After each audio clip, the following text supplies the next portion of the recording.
produits camerounais. Des feuilles de ndola et de folong captivent les visiteurs des JNDA 2025. Les promoteurs venus de Douala croulent déjà sous les commandes. Ils sont très intéressés, ils ont même besoin d'acheter, mais malheureusement nous n'avons pas assez d'échantillons pour les vendre. Vendre des produits mais aussi des destinations économiques à la diaspora. Ici, le port autonome de Douala déroule ses ambitions. Là, le Maroc vante ses régions, pendant que des jeunes pitchent leurs solutions pour connecter le continent à ses enfants du monde. On recueille les meilleurs projets de la diaspora et on va essayer, via des plateformes ou bien des fondations comme Diaspo Connect qui est là, de les développer et de les déployer au sein de l'Afrique.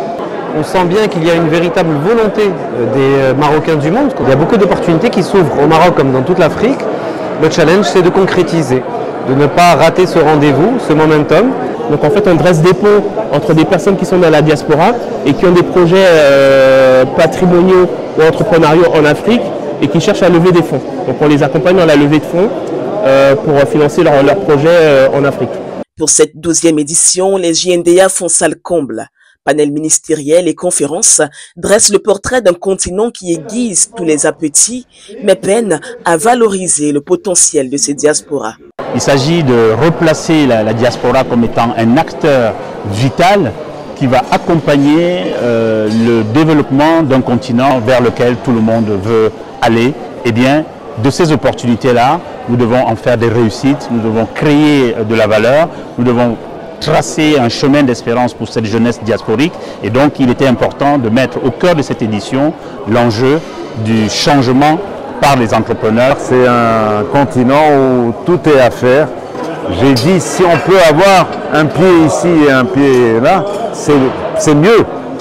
Pas parce que j'ai pas confiance dans nos pays, parce que l'Europe, les États-Unis et d'autres contrées sont très avancés et ont quelque chose qui est fondamental, vital pour l'avenir, c'est l'innovation. Je me suis permis d'insister sur l'industrie. C'est l'industrie qui crée de la valeur, c'est l'industrie qui crée les emplois, c'est l'industrie qui permet l'exportation. Et cette industrie requiert des expertises pointues dont foisonne la diaspora africaine, estimée à 160 millions de personnes dans le monde. Un important vivier de talents et de ressources à capitaliser.